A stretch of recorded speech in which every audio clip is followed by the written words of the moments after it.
You put in 10 hours of work and you didn't get much done. And really what that is, A, you weren't proactive in your work. Probably got in, opened your email, and immediately started managing stuff coming at you.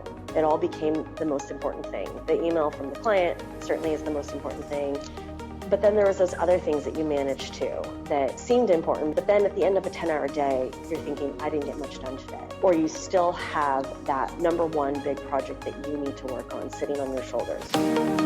You're listening to the Legal Mastermind Podcast with your hosts, Ryan Klein and Chase Williams, the go-to podcast for learning from the experts in the legal community about effective ways to grow and manage your law firm.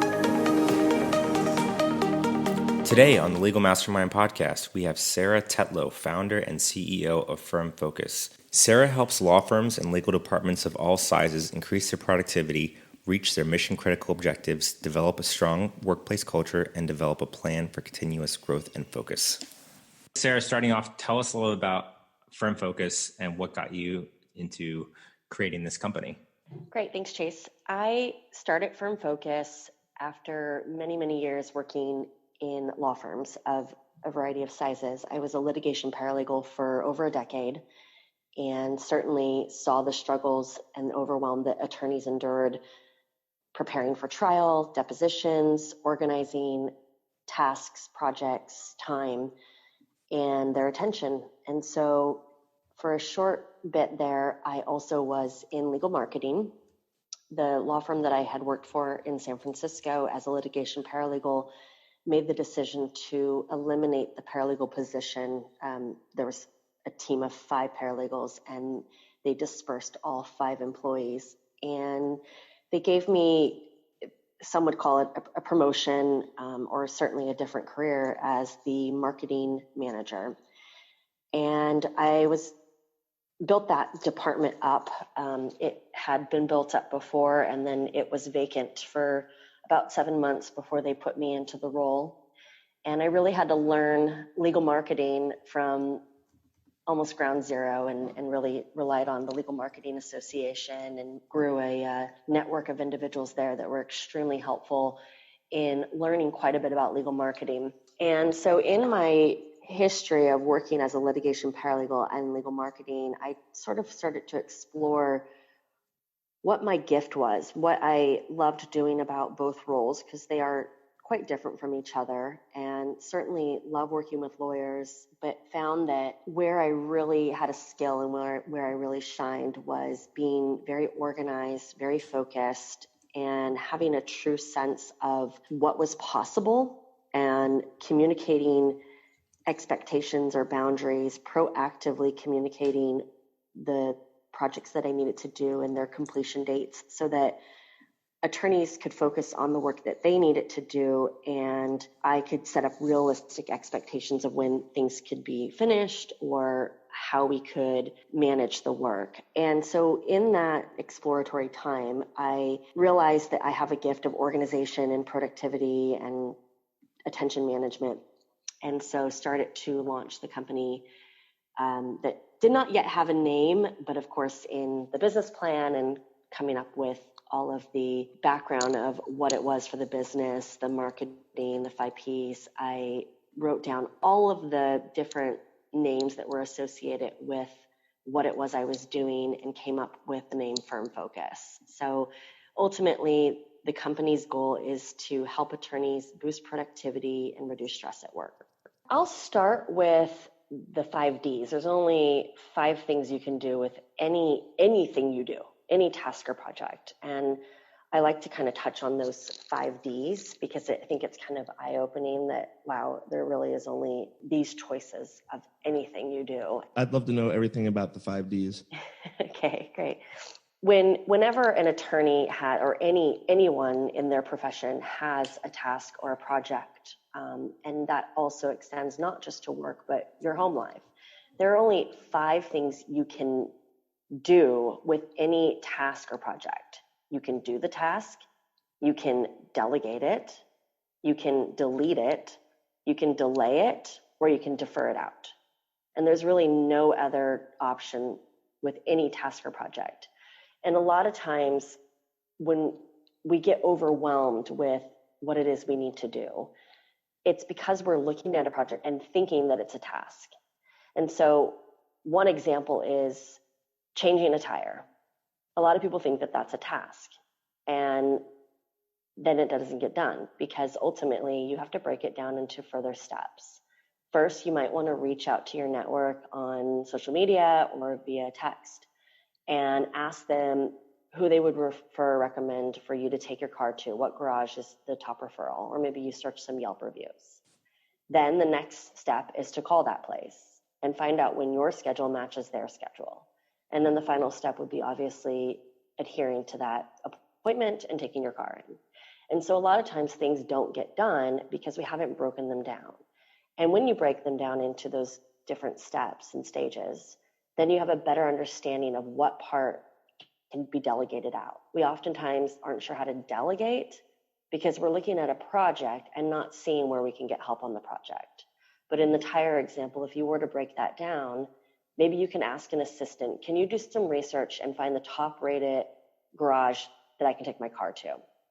And then you could even delegate out, great, now can you call them? You have access to my calendar. And then ultimately the best step for you to do would be actually taking the car in. So I guess briefly before we're speaking, you mentioned, and I think this ties in pretty well, meta decisions.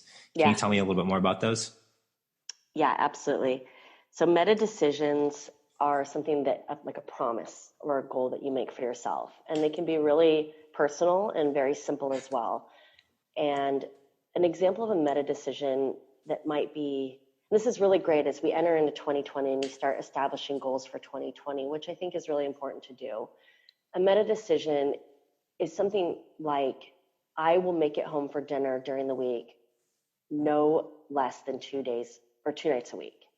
And so that might be a promise to your family, or if you don't have a family, even to yourself, that it's just something that you want to adhere to that's really important to you. And another example might be, I will not check email before I get on the train to work or arrive at my desk, or 30 minutes after I arrive at the office. Another example of a meta decision could be, I will not leave my phone next to my bed. That's a really challenging one, but it's a really smart one. If you can even just plug it in the bathroom or next to the exit of your home. But these are all just little tiny promises to yourself that you can keep on a sticky note. I do encourage you to write them down, and it helps you establish those boundaries. So for example, with the first one of you will make it home by 6 o'clock at least 2 nights a week. You might be setting up next week and you have a conference that you're attending or a networking event on Thursday night, and you are going out with some friends on Friday night.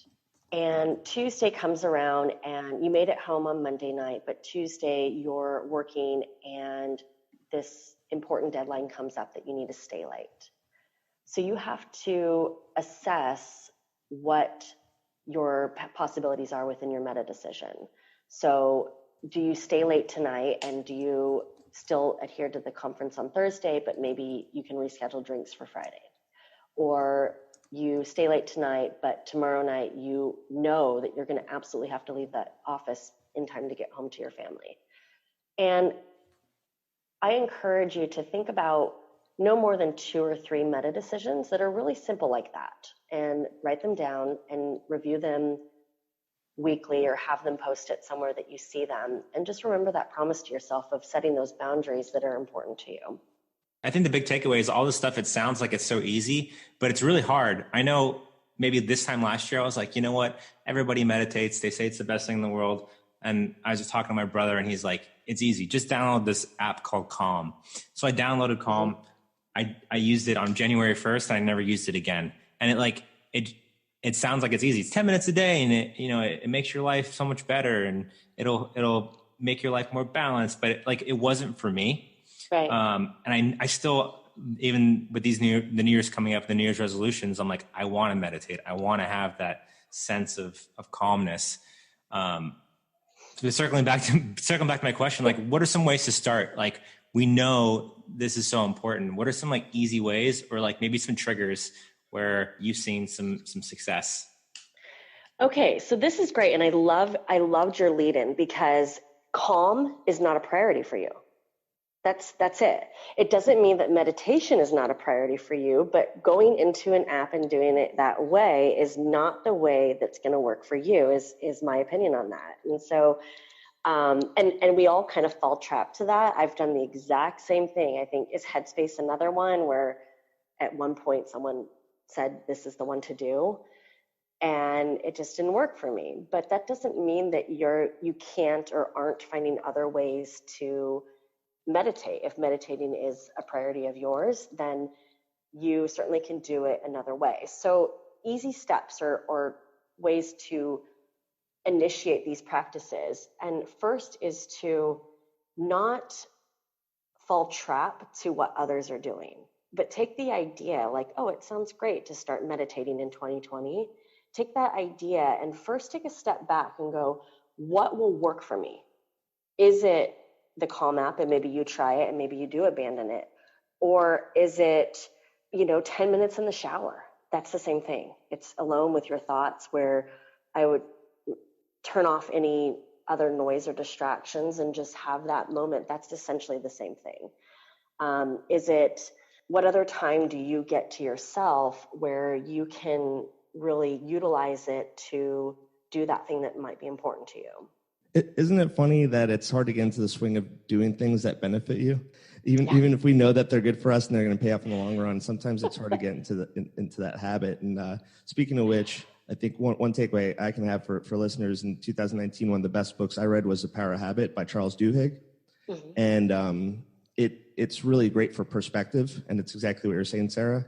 The same thing is not going to work for everyone. So it's great for perspective and great to see how we can form good and even great habits. But of course, it's also discipline. So I know that productivity is looking inward. Sometimes it's looking outward. So I kind of want to revisit a little bit about deferring or more importantly, delegating tasks. So from your experience working in-house, you provide maybe a story or some feedback to our listeners about when are appropriate times to delegate and when delegating wouldn't be the appropriate time?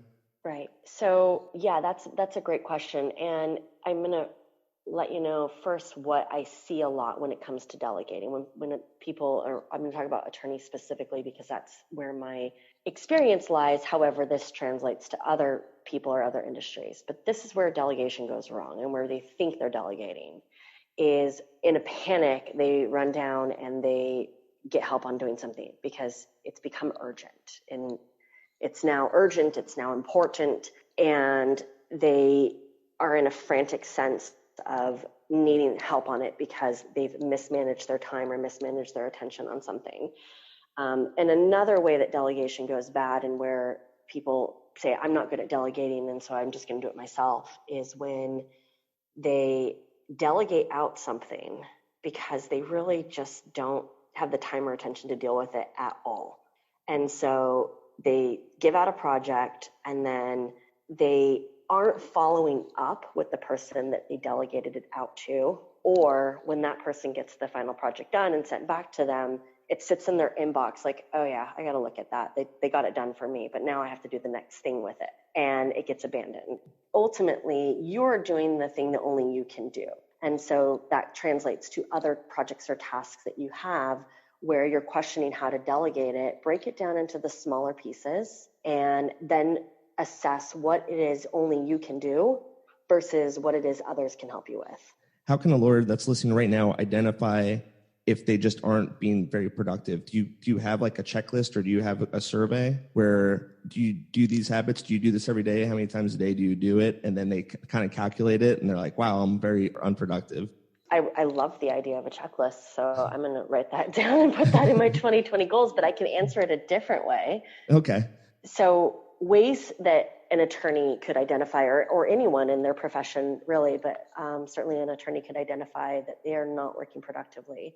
One is it's that feeling at the end of the day where you have put in many, many hours and ultimately you're thinking in your head, and maybe not intentionally thinking it, but there's that thought of, I didn't get much done today. You put in 10 hours of work and you didn't get much done. And really what that is you weren't proactive in your work. So you probably got in, opened your email, and immediately started managing stuff coming at you. It all became the most important thing. The email from the client certainly is the most important thing. The email from the partner at the firm or a fellow colleague might be important. But then there was those other things that you managed too that seemed important because it was an email coming at you and it was invading your inbox. But then at the end of a 10-hour day, you're thinking, I didn't get much done today. Or you still have that number one big project that you need to work on sitting on your shoulders, which is why maybe you go home and you honor that quality time with your family. That's one of your meta decisions, but you're back online at 8 p.m. and you're working till whatever hour, hopefully not 2 a.m., but you're certainly working late. And that's because you spent the 10 hours at the office not doing anything that was important to you, not doing anything proactive on your own to-do list, and instead of putting out other fires. And so that is a key sign that you are not working focused and you're not working productively. And just by some small tweaks to your practice, by knowing exactly what your top priority project is for the day or task for that matter, if you can break it down, you're able to sit at your desk and own your own to-do list before you allow any of these other fires or interruptions to come into your day. And that's why one of the important meta decisions is to not check your email until, what does that mean to you? Is it, don't check my email until I am at least fully dressed for work? Is it, don't check my email until I'm on the train or at my desk or 30 minutes after I arrive at my desk or 11 a.m.? And you have to adjust that to whatever works for you. I certainly could say it's extremely important not to check your email till 11 a.m., but in your practice, that's probably not going to happen. But can you make that meta decision that you won't check your email until you arrive at your desk? Because then you have the morning, whatever time that is that you wake up and you get ready and you drink coffee and you commute to work, to just sit with your own thoughts. Just sit with what's the most important thing that you need to be working on today. And that is, in essence, your meditation. It's just digesting where you should be spending your time.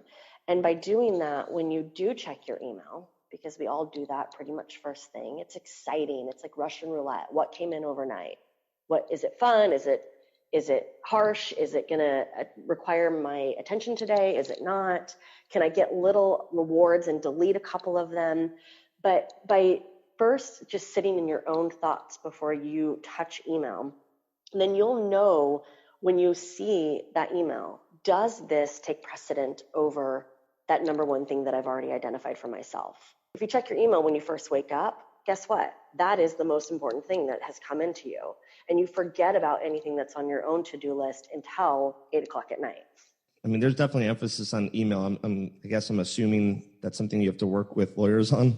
Is just the habit, or they're just, because that's a habit that's formed. I know when I started getting professional emails and I started putting them, on my desktop and then on my phone and then everywhere in between, it just seems like you're refreshing your email and you're consumed for it actually a portion of the day that you can really calculate. It's like an actual percentage of the day checking emails. Yeah, it consumes the majority of people's day for sure. So I'll sometimes challenge my clients, and they might be a partner or firm, to be deliberate about checking their email. So you can call it time blocking, you can call it whatever you want, but I try to encourage you, set timers. So work on that number one task for 30 minutes, just 30 minutes. We can all get started on something if we know that the clock is going for 30 minutes. And don't check email in that 30 minutes. Turn off the sounds, the beeps, the gray box, everything. And when the timer goes off, then sure, you can check email. And the pushback I'll hear is, if a client emails me, I've got to get back to him right away. Or an associate might tell me, well, if the partner emails me, I need to get back to him right away. And if it's that important, number one, they're also calling you or walking by your office or texting you. We all know that's true. We get the email from the partner when we're an associate, and they pop by and they go, did you get my email? Before you even have a chance to even look at the email, or maybe you're in the middle of reading it. And if it's the client, if it's really that important, they're also going to pick up the phone and calling you. Did you see my email? This just happened. And on the flip side of it, when you're getting ready for work, you may not be checking email for 30 minutes. If you are on a plane, you may not be checking email for 30 minutes. If you're in court, you're not checking email for 30 minutes. And so it's a mind game that we play with ourselves, that because we're sitting at our desk, the universe must know that we can respond right away, and therefore we should respond right away. But really, there are times that we can't respond, and I'm just encouraging you to deliberately create those times more for yourselves. The other part to that I like to bring up too is oftentimes we think because we read the email right away that counts for addressing the email, and therefore we feel like, oh, we must always be on email because we must always read it when it comes in. But sometimes what happens is we're working on something that we're really focused on. We're doing some research, and the email comes in from the client, and we read the email and we stir around in our thoughts because this client annoys me. They're always emailing me and expecting an immediate response. Okay, I'll get back to them as soon as I'm done researching. And we get back to our research, and then we reply when we're done researching half an hour later. Or on the flip side, if you go with my approach of setting the timer, you're doing the research deliberately for 30 minutes. The timer goes off. Now you can switch your mind over to the email. You see this email and you read it, and you're able to respond with a much clearer head because it didn't pull you away from what you were working on. You made the intentional decision to turn over to your email at this point and then see what has come through.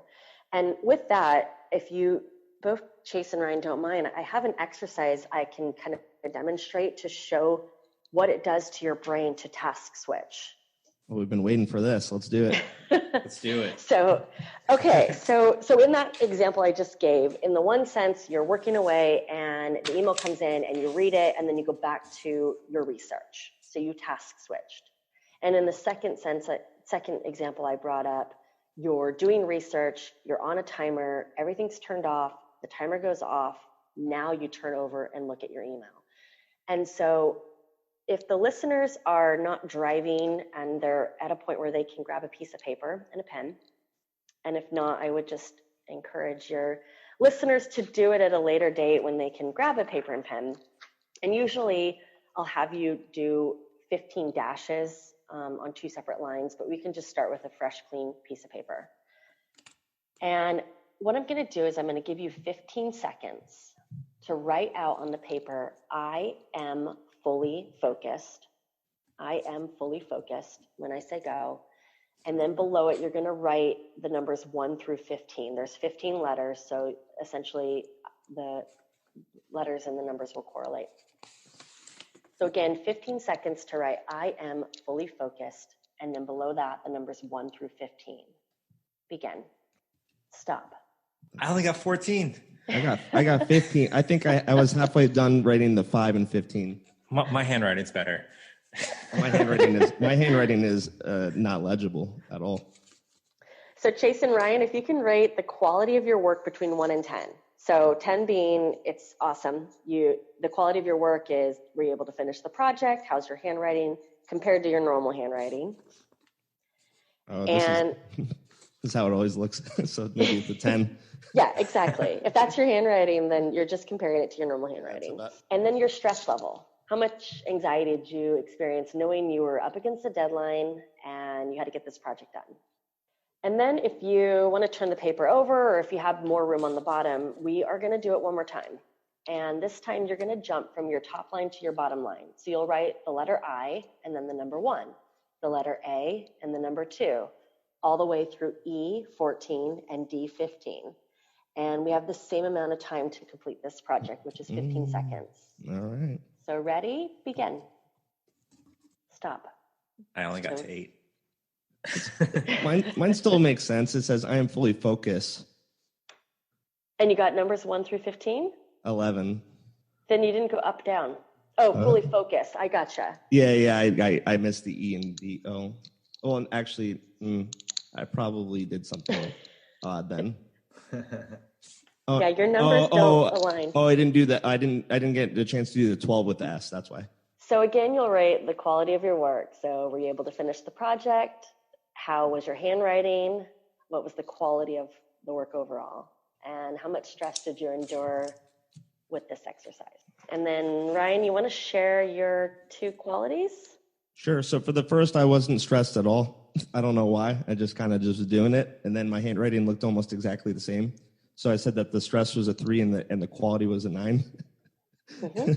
And for the second one, it was a little bit more stressful, jumped back and forth doing a task I've frankly never done before. So stress jumped up to a 5 and the quality definitely decreased to a 7. Mm-hmm. Chase? So my first quality was a 9. My stress level, that was a 5 because I was under deadline. And then my quality was a 7 on the second one, and my stress level was probably a 9 in comparison to the previous task. If you didn't already figure out, the first exercise was single tasking. So letters, sentences, and then numbers. And then the second one was multitasking, toggling your brain constantly between a letter and a number, a letter and a number. And it's not even that challenging. It's just consecutive numbers 1 through 15. But asking your brain to jump back and forth between 2 different tasks, it significantly increases your stress or anxiety. The quality of your work decreases. It also is less effective, inhibits creativity, and ultimately you make more mistakes with trying to toggle your brain back and forth. And this is what you asked earlier about attorneys or other listeners identifying if they are maybe not working as productively as they could be. And this is a huge indication if you're constantly jumping between things. And we think that if we're working, for example, on a research and we've been working on it for 2 hours and we've mitigated some of those distractions or interruptions, we think that we're working productively. But if you have those chimes on your phone with a text message coming through, or someone's coming by your office, or the beep or pop-up of your Outlook is occurring constantly, that is what this is doing to you. It is pulling you away from what you're trying to focus on and drawing your attention to something different. And I like to call them donut holes. I call like all the little bubbles on your iPhone, those are all donut holes, because we're always going to gravitate to the more exciting, the more fun. And whenever the little pop-up with a number is there, we're curious and we want to know what might need our attention that's more fun than this boring research that we're doing. And so setting timers, working deliberately, certainly helps increase your productivity. And that's a simple thing that you can change today to start working more focused. I definitely agree with all of that. And then I have a question for you. So do you think that the concept of multitasking is just people in denial about being unproductive? Yeah, absolutely. Absolutely. And, they used to say that multitasking was a good thing. We'd put it on all of our resumes. And that has changed because times have changed and what it means to multitask has changed. And I like to say multitasking is not good. Project management is good. And that's the misconception, is we think that multitasking is being able to manage a lot happening at the same time. And they are 2 separate things. We have to be able to manage a lot at the same time. That is required of all of us. And it's something that the multitasking is certainly something that we think we are doing successfully, when in fact it should be the project management that's being done and not the multitasking. Yeah, I think one thing for me personally in 2020 is managing my list of work to do every single day a little bit better. I know we've gotten kind of into the habit of, we have project management software. We could talk about technology, but I think, we use Asana for project management. We have some of the stuff in there. And then we also have our tasks for the day on a good old notebook paper. We can cross off and you get the satisfaction of crossing off things on the list. But when you realize after doing this for a long time that you organize a list with a bunch of tasks or projects, and you realize that kind of group things that take 10, 15 minutes with things that take 4 or 5 hours, and then you don't break down the projects into smaller tasks that could be crossed off. And what happens, you kind of gravitate towards the things that take less time and do those consistently because you like the satisfaction of completing them, but kind of leave the more important, bigger projects neglected from doing that over and over again. Yeah, that's spot on. That's so spot on. And I love what you said about how you use Asana as sort of the home of the projects, and then pen and paper for the more daily to-dos. I think that that's a great technique, to be honest. And then briefly, are there any technologies that lawyers, do you see them take advantage of productivity tools? Or if they don't, what are some top ones that lawyers should possibly look into? Yeah. And I think that this is a personal preference. So they certainly do take advantage of some of the technology tools, productivity apps. And on my website, if this is a resource available for free, if you go to firm-focus.com, that's firm, FIRM -focus, FOCUS.com/resources, there is a productivity apps start sheet. And so I took a look at a lot of the more common ones on the market: Asana, Trello, Basecamp, Todoist, Airtable, there's Wonderlust. There's a lot of them out there. And I first assessed what some of the features are, whether they're better for individual use or team use. How much do they cost? Is it by user? Is it by month? What's the capacity on it, the data capacity? Is it good for conversing with others? Is it for what type of learning style? So are you more like a linear learning style, which a lot of attorneys are, or more board style or creative style? And so if you wanted to take a look at that, it's a good starting point if you don't already use an app to just go, what's important to me to keep my information? And then that'll help you narrow down which apps might be a better use for you. I found for me, because a lot of times what we do is we download one and then we abandon it. And that's what happened to you with Calm as well, right?